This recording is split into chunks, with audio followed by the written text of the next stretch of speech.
Hello po. Mapagpalang araw po sa ating lahat. Muli ang inyong lingkod, Pantero 101. Ang daluyan ng mabuting balita. Okay, bago po tayo mag-umpisa ay manalangin muna tayo. O Diyos na makapangyarihan na may gawa ng langit at lupa, pinupuri ka namin, sinasamba ka namin. Ikaw ang dakilang Diyos na higit sa sapat sa aming pangangailangan. Patawad po sa lahat ng aming kasalanan. Nawa ay gabayan niyo po kami at samahan niyo kami sa pagninilay namin sa iyong banal na salita sa araw na ito. Dalangin ko, O Diyos, pagpalain mo nawa at ingatan. Ilayo sa anumang uri ng kapahamakan at pagalingin mo nawa sa anumang uri ng karamdaman ang lahat ng tao na makakasumpong sa channel ko na ito bilang daluyan ng iyong mga banal na salita. Ito po ang aking samo at dalangin sa pangalan ni Jesus. Amen. Okay, salamat sa Diyos sa iyong gabay at patnubay sa aming panalangin. Okay, bago po tayo mag-umpisa, ay basahin po muna natin ang ating pagninilayan na banal na salita. Okay. Narito po ang Luke. Sa Tagalog, Lucas. Luke chapter 6 verse 28. Sabi sa English, bless those who curse you. Pray for those who mistreat you. Sa Tagalog, Lucas chapter 6 verse 28. Pagpalain ninyo ang sa inyo'y sumusumpa at ipanalangin ninyo ang sa inyo'y lumalait. Amen? So ulitin ko po, Luke chapter 6 verse 28. Bless those who curse you. Pray for those who mistreat you. Amen? Sa Tagalog, Lucas chapter 6 verse 28. Pagpalain ninyo ang sa inyo'y sumusumpa at ipanalangin ninyo ang sa inyo'y lumalait. Amen? Okay. Purihin po natin ang banal na salita ng Diyos. Okay. Before going further, mga idol and kapanalig, shout out po sa aking mga subscribers, sa aking channel members. Okay, nawa ay madagdagan po tayo, mga channel members natin. Makikita nyo po yung join button dyan, pindutin nyo po yon para maka-join kayo as channel members ko. At maging sa mga baguhan lang, sa mga newly viewers ko, newly na nakasumpong ng channel ko na ito, yung mga baguhan lang. Okay, paki-subscribe na rin po. Paki-subscribe na rin po ang channel ko. At kung mamarapatin ninyo, maki-join na rin kayo as channel member.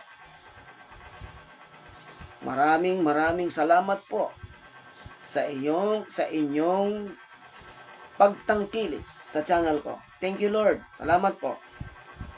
At muli ay hinihiling ko po na sa lahat ng mga baguhan at sa mga datihan na viewers, wala po kayong gagawin kundi makinig at manampalataya sa Diyos na may likha ng langit at lupa. Amen? Amen. Okay.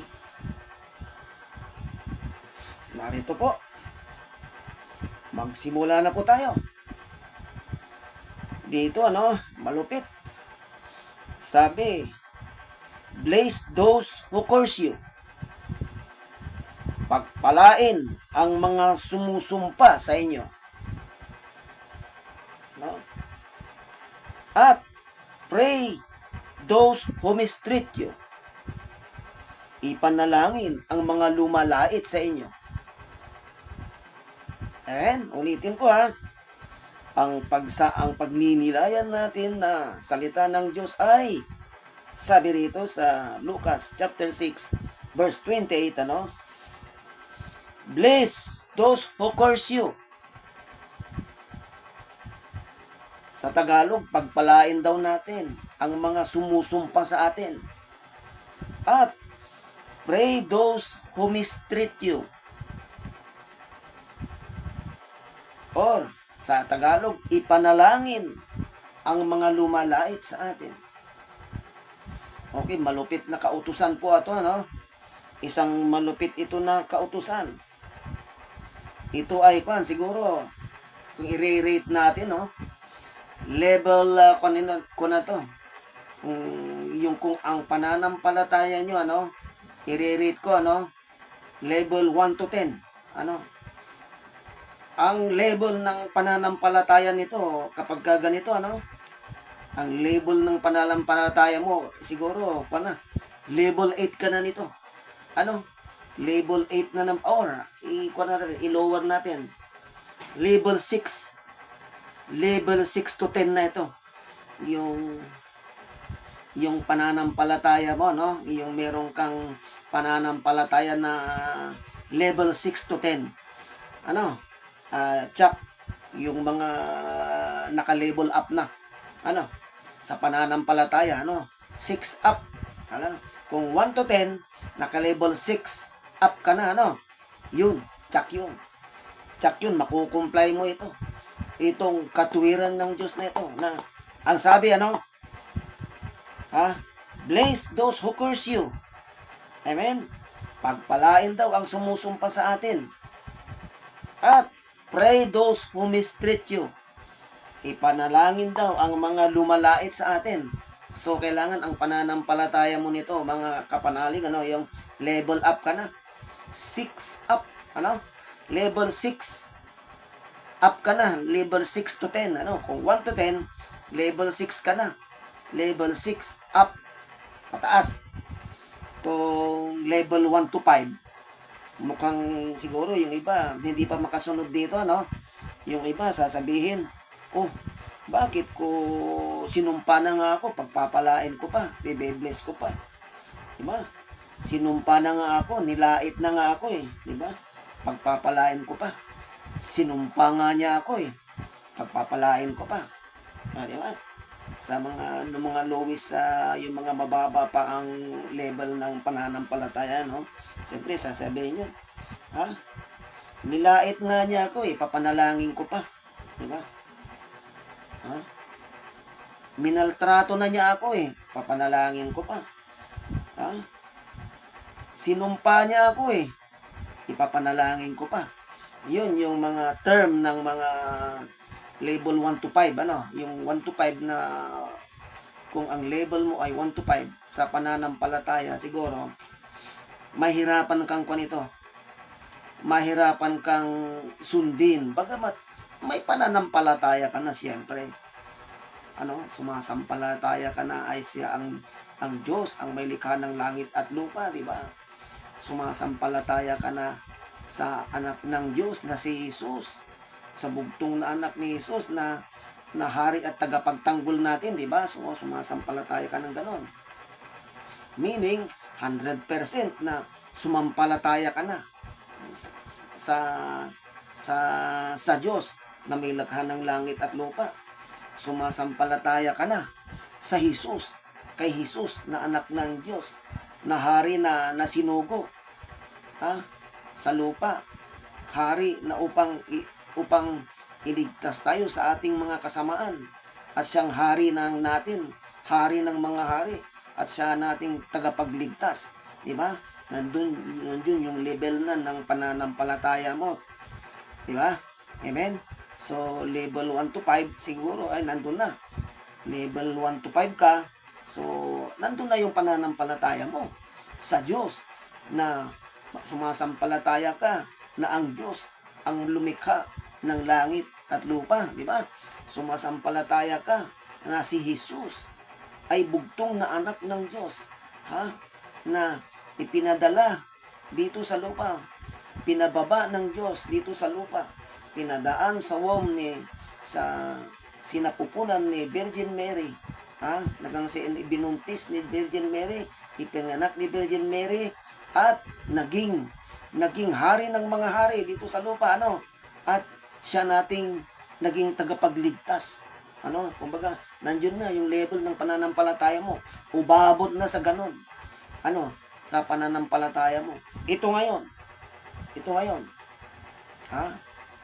Kailangan level up ka rito. Kasi nga, ang sabi sa kautusan, ang sabi sa katwiran ng Diyos, pagpalain natin ang mga lumalait sa atin. Di ba? Ha? Pagpalain natin ang mga sumusumpa sa atin.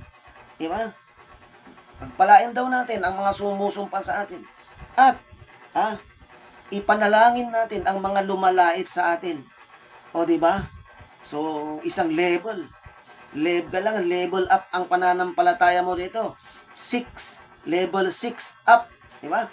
Kung 1 to 10, level 6 up ang pananampalataya mo na. Amen? Kasi isang malupit na ito. Isang malupit na revelasyon ng Diyos. Isang malupit na katwiran ng Diyos. Ha? Katwiran ng Diyos na pagpalain. Pagpalain ang mga sumusumpa sa atin. Diba? Bless who curse you. At bless who curse you. Tapos, pray who mistreat you. Sa Tagalog, pagpalain ang sumusumpa sa inyo, sa atin. At ipanalangin ang mga lumalait sa atin. Isang malupitang isang malupitang kautusan ng Diyos, isang malupitang katwiran, at kailangan malupit din ang pananampalataya mo sa Diyos. Level up ka nito. From 1 to 5 na pananampalataya ay from 1 to 10, kailangan level 6 ka nito. Amen? Kasi hindi basta-basta yung biruin mo, Sinumpa ka ng kalaban mo, siyempre, sinusumpa ka ng kalaban mo, di ba? Tapos, ang isasagot mo, pagpapalain mo. Pagpalain ka ng Diyos, ganun pa rin, di ba? Pinagsusumpa ka na. Pasumpa ka niya, halimbawa, pinagsalitaan ka niya na ng mga malulupit na salita. Halimbawa, sinabi niya, punyeta ka, yun. Yung term na punyeta ka is, expressing. Ini-express mo na yung sumpa sa kanya. Ang salitang punyeta ka. Something na gano'n, Sumpa po yun. Pag sinabi mo sa isang tao yun po ay isang sumpa. Yung term na punyeta ka. Mga ganong salita po, Sumpa po yun. So, ang isasagot mo, pagpalain ka ng Diyos. O, di ba? Ginaganon ka, punyeta ka, damn you. Sabi niya, damn you. Yung English ng sumpain ka. Damn you.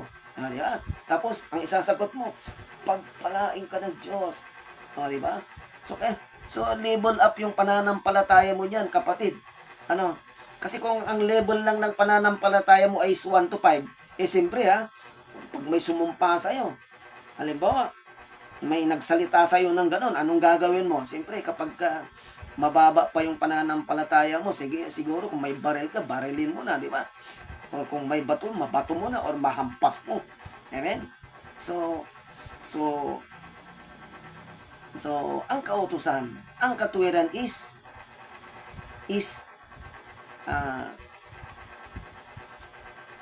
kailangan maging tayo, passionate. Kailangan dahan-dahan lang ang pagkilos. Kung wag basta-basta, wag basta-basta pabigla-bigla. Bago ka sumagot, bago mo sagutin, kailangan mag-isip ka muna ng 100 times bago ka magbitaw din ng salita. Amen?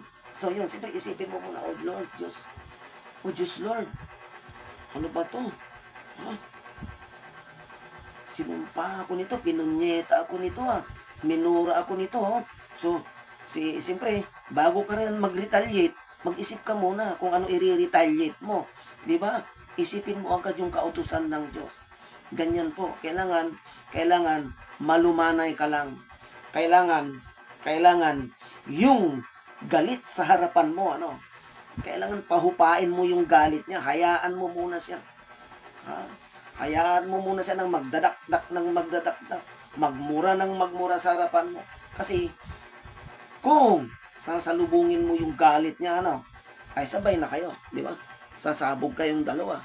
So, ikaw, dahil meron ka ng pananampalataya sa Diyos, meaning, dapat ang magiging gesture mo sa harapan ng kaaway mo ay kung maingay siya, nag-iingay siya sa harapan mo, ang dami na niyang sinabi sa'yo, manahimik ka muna. Ang gawin mo is, hayaan mo muna siyang magsalita ng magsalita. Hayaan mong bumuka yung bibig niya. Hayaan mong murahin ka ng murahin, hayaan mo muna. Palipasin mo muna yung galit niya. Then, after that, ikaw naman. Diba? At least, tapos na yung galit niya, so ikaw naman ngayon. So, i-approach mo siya. Kung kasi, gamitan mo ngayon ng diplomasya. Yun na yun. Kapag ginagamitan mo ng diplomasya, yung ngak-ngak sa'yo, yung mura ng mura sa'yo, pinalipas mo muna yung galit niya. Then, after na natapos na yung pagngangak-ngak niya, so ikaw naman ngayon, gamitan mo ngayon ng diplomasya approach. Diba? So, kapag ginagamitan mo ng diplomasya, yung isang taong galit sa'yo, meaning, level up na yung pananampalataya mo sa Diyos. Level up ka na. Kasi kapag may isang tao, pinagmumura ka sa harapan mo, yung pagmumura is sumpa na yan, pinunye-punyeta ka niya, pinakyu-pakyu ka niya, ang dami niya, pinakyu-pakyu ka, tapos pinunye-punyeta ka sa harapan mo, tapos, ikaw naman, is, nagpantingding ang teka mo, sinalubong mo rin siya, nakipagbangayan ka na rin, yung init ng ulo niya, yung galit niya, sinalubong mo rin ng galit, ayun na yun, meaning, hindi yung, mababa pa yung level ng pananampalataya mo, kapatid, pag ganon, mababa pa yung level ng pananampalataya mo, siguro, level 5, pababa pa lang. Siyempre nandyan yung pananampalataya mo na sumasampalataya ka na si Jesus, na ang Diyos ang may likha ng langit at lupa, di ba? Sumasampalataya ka na ang si Jesus ay anak ng Diyos, di ba? Sumasampalataya si Jesus ay hari ng mga hari, Panginoon natin na siyang nagligtas sa atin, di ba? Sumasampalataya ka na ng ganon. Pero sa time na ganito ang mangyayari, yung kalaban mo, may kalaban ka ngayon. Pinagsusumpa ka ng kalaban mo, di ba? At yung init, yung galit ng taong nasa harapan mo ay sinalubong mo rin ng galit. Di sabong na kayo. Salpo ka na. Pak, pak, pak. Di ba? Parang yung manok na nagsasalpo ka na, galit. Yung manok pag nag-away, galit sa galit yun, di ba? Kasi salpo ka na. So, kapag ka ganon, naging kilos mo, kapanalig, ay mababa pa yung level ng pananampalataya mo. Hindi pa kasi, malupit ito, di ba? Itong kautusan ng Diyos na ito na bless those who curse you, pagpalain ang mga sumusumpa sa iyo, at ipanalangin ang mga lumalait. Di ba? Yeah? So, Kaya level up ka dapat dito, kapag ka sinalubong mo yung galit ng kaharap mo, sinalubong mo yung galit ng kapwa mo, yeah, yung galit niya, yung punyi-punyeta niya, yung demyo-demyo, yung pakyo-pakyo niya, sinalubong mo rin ng ganun din. So, salpukan kayo. So meaning, mababa pa yung pananampalataya mo. Mababa pa, nasa 5 down pa, 5 pababa pa lang. Okay, siyempre practice. So practice pa, practice more, practice, basta practice ka lang ng practice ng pananampalataya. Practice means perfection. Kapag ka nag-practice ka ng practice ng pananampalataya, more practice on pananampalataya, then makakasurvive ka rin. Amen? Practice more pa pag ganon. Kasi mami-measure mo naman eh. Halimbawa, may nakaaway ka, doon sa palengke. Sa palengke, siyempre, asal palengke, maraming mga gaganon doon, di ba? Mga ngak-ngak. Di ba? Tapos, bigla, nakipagsagutan ka doon sa palengke. So, doon, nami-measure mo, malalaman mo, nakipagbangayan ako doon, wala, mahina pa pananampalataya pa. So, practice more. Di ba? Practice. Kapag ka nakaharap ka ulit ng ganon, tao sa harapan mo, pinakyu-pakyu ka, pinanyipunyeta ka, minura-mura ka, at tapos, sinalubong mo ulit. Hindi ka nakatiis. Sinalubong mo rin yung galit niya. So, wala pa, hindi ka pa nag-level up. Kailangan umangat ka eh. Ito ulit. Nakasalubong ka, pumunta ka ulit na sa palengke. Nakita ulit yung nakaaway mo. Binungangaan ka ulit. Tapos, ang ginawa mo ngayon, kasi nagpa-practice ka na eh. Ang ginawa mo is, di ba? Tumahimik ka na. Ngak-ngak na ng ngak-ngak yung nasa harapan mo. So, nananahimik ka, pinapakinggan mo lang siya. Then, kapag katapos niyang nagsalita, so, ikaw naman ngayon. So, diniplomasya mo siya. Kumbaga, yung galit niya ay sinagot mo ng diplomasyang pamamaraan. Yung banayad na salita. So, yung malambing na salita, yung salitang may pakumbaba, yung salitang may pagpapakumbaba sa harapan niya, yun. So, meaning, nag-level up ka na.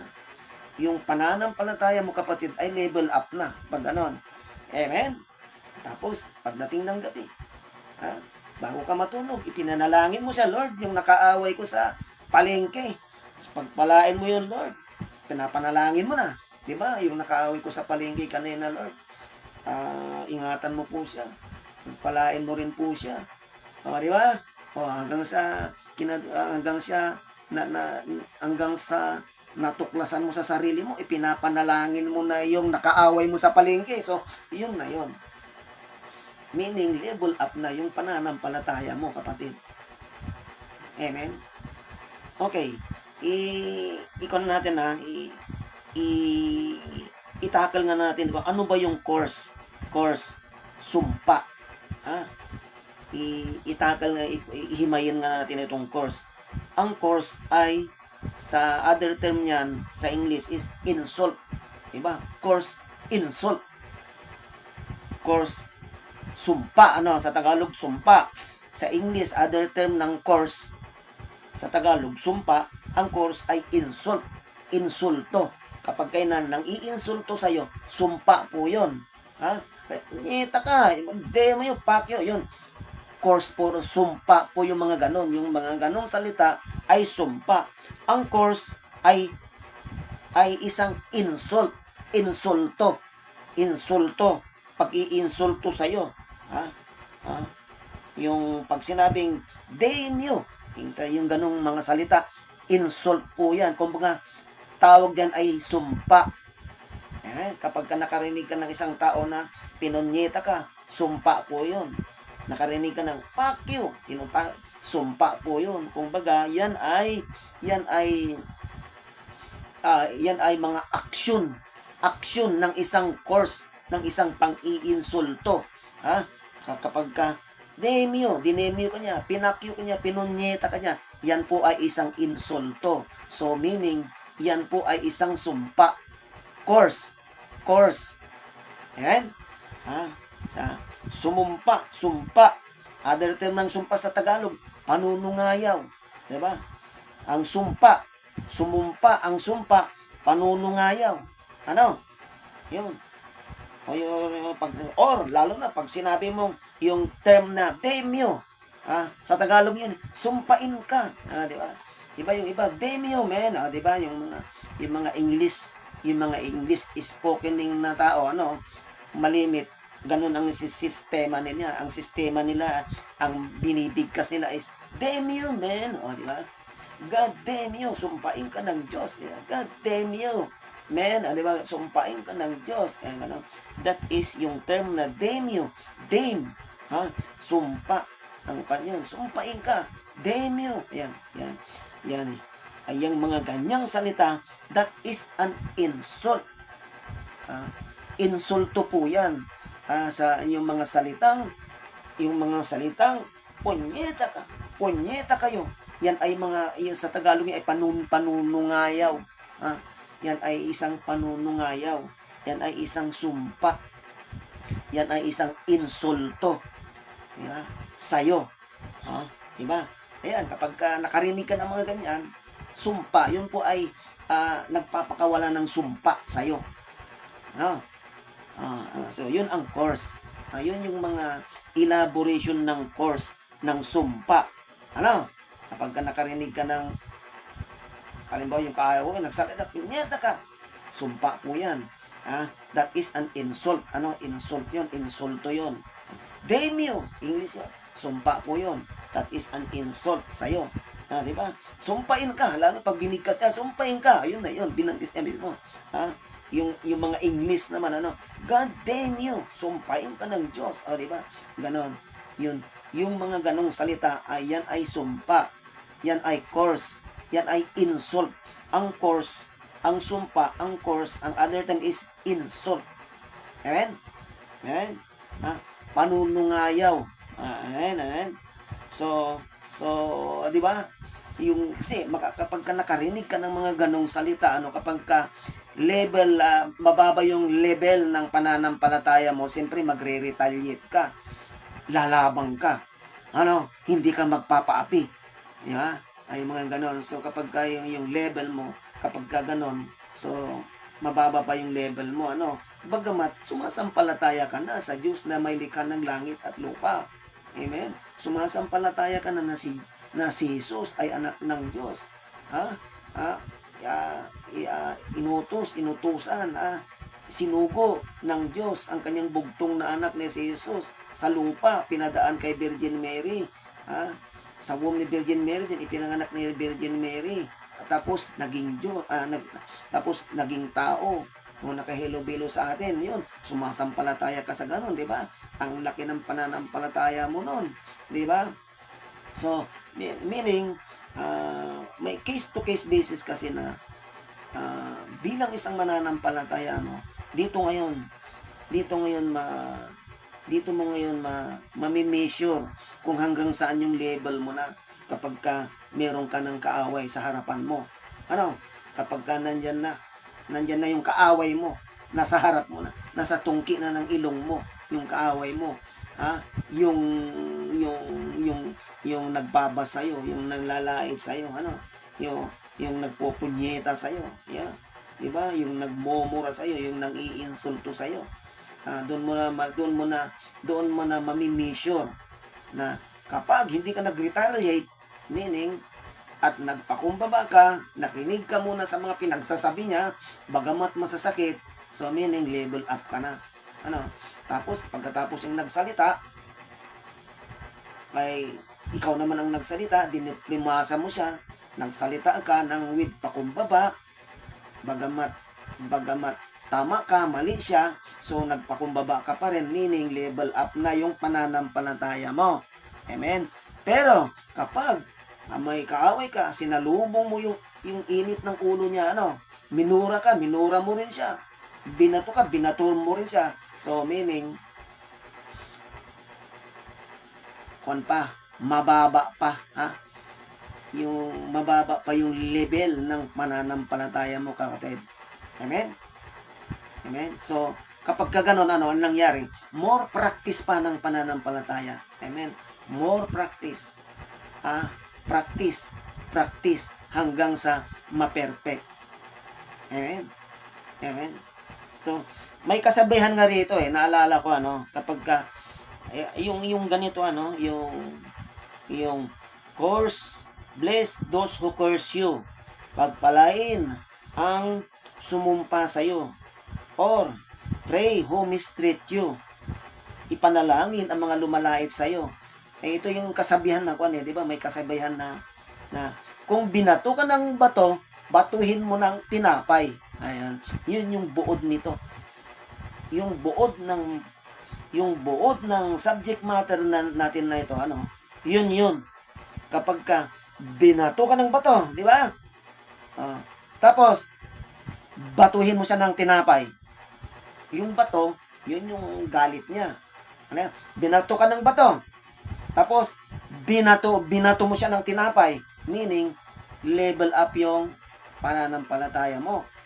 Pag i-rate natin, 1 to 10, 6 up ang pananampalataya mo, di ba? Pero kapag ka binato ka ng bato, tapos binato mo rin ng bato, wala. Kumbaga, salubong kayo. Amen?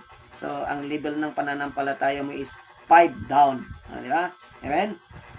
Kasi, yung bato, yun na yun.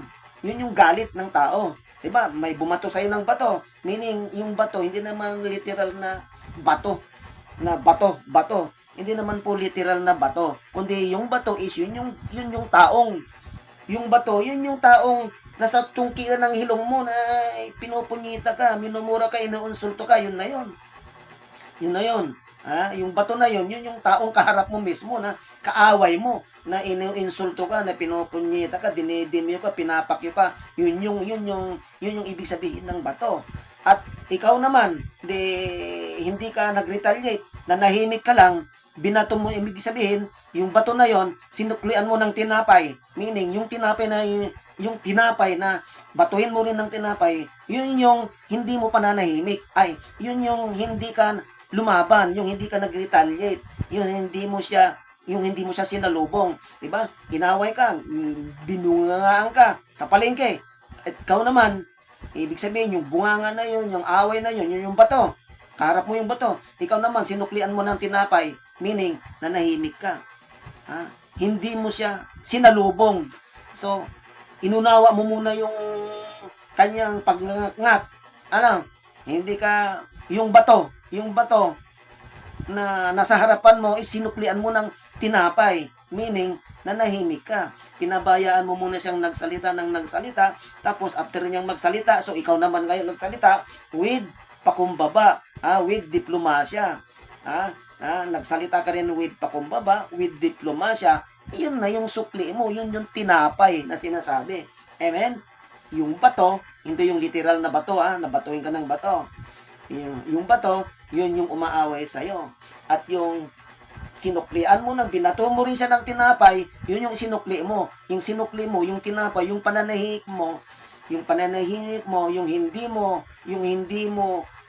pag-retaliate, yung hindi ka sumagot sa kanya, yung nanahimik ka sa harapan niya at pinakinggan mo muna yung galit niya, yun yung tinapay.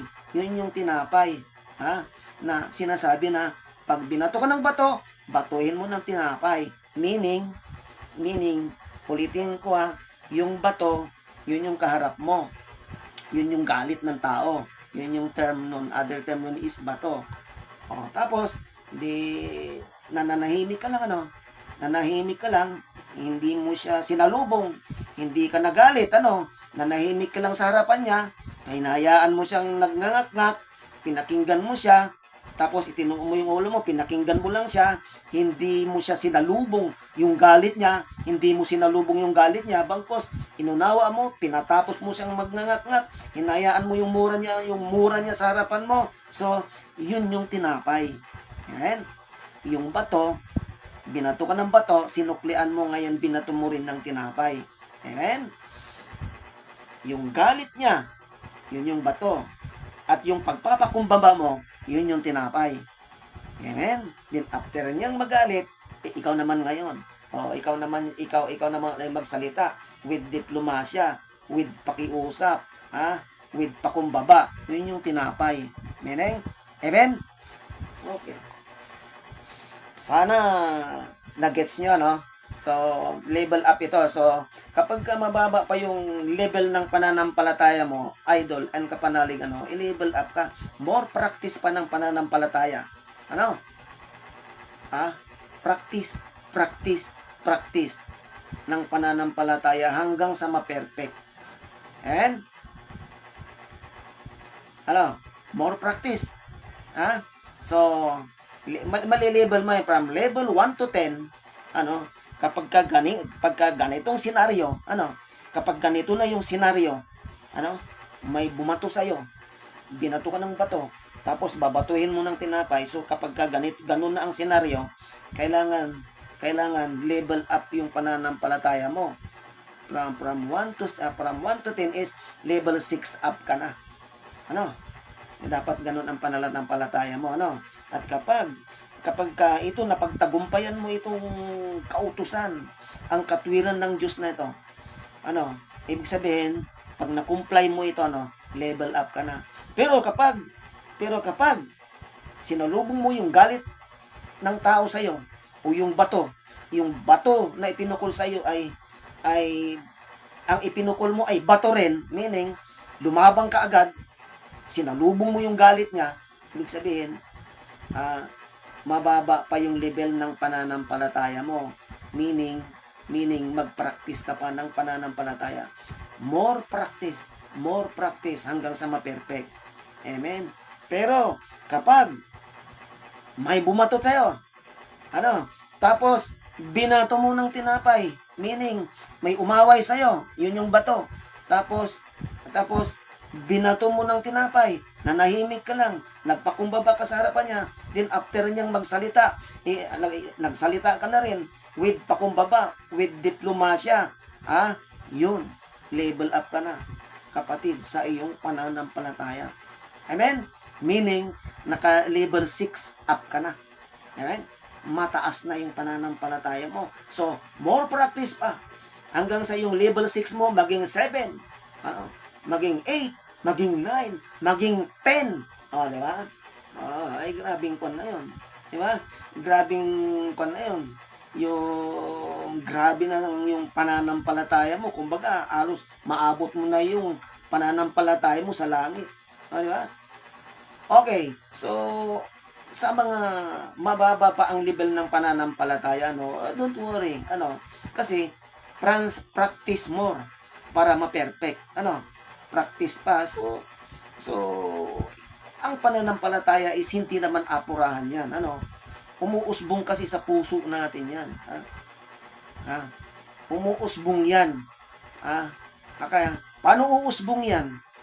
Kung hindi mo ma-practice, halimbawa, kung walang pagsubok na darating sa'yo, hindi mo mapapractice yung pananampalataya mo. Halimbawa, paano mo masusubok yung pananampalataya mo kung halimbawa nakikita mo puro positive ang namimit mo, walang negative na ganito, di ba? Biglang may umaway na sa'yo, doon mo na masusubukan. Kapag may umaway sa'yo, doon mo na masusubukan kung hanggang saan yung level ng pananampalataya mo. Amen? So kapag ito, na-practice mo na ito, na-comply mo ang katwiran ng Diyos sa Luke chapter 6 verse 28 na bless who curse you, pagpalain ang sumumpa sa iyo, at pray who mistreat you, ipanalangin ang mga lumalait sa iyo. At kapag pagtagumpayan mo ito, kapatid, ayan kapanalig, tsak yun. Meaning, level up ka na. Amen? Amen po ba? Naintindihan niyo po ba? So, I hope, at basta more practice pa ng pananampalataya, no? At sasamahan ka ng Diyos. Sa pag-practice mo ng pananampalataya na yan, sa pag-practice mo, meaning practice isa buhay. Practice meaning isa buhay mo ang pananampalataya. More practice sa pananampalataya para ma-perfect natin, para makuha natin yung level 10 na pananampalataya. Amen? So, I hope mga idol and kapanalig, at I hope na nadagdagan ko, at I hope na naunawaan ninyo ang aking konting wisdom, konting knowledge, payak na wisdom. Bagamat lahat ng mga binanggit ko sa iyo, galing po sa Diyos lahat yan. Ginawa kong instrumento papunta sa iyo. Amen? Amen. Okay, bago mo tayo magwakas, ay manalangin po muna tayo. O Diyos na makapangyarihan, na may gawa ng langit at lupa, maraming salamat po sa iyong gabay at patnubay sa pagninilay namin sa iyong banal na salita. Dalangin ko, O Diyos, na pagpalain mo, ingatan mo, ilayo sa anumang uri ng kapahamakan, pagalingin sa anumang uri ng karamdaman ang lahat ng tao na sumabay ngayon at maging sa playback ng video na ito sa pagninilay ng banal mo salita. Ito po ang aking samo at dalangin sa pangalan ni Jesus. Amen.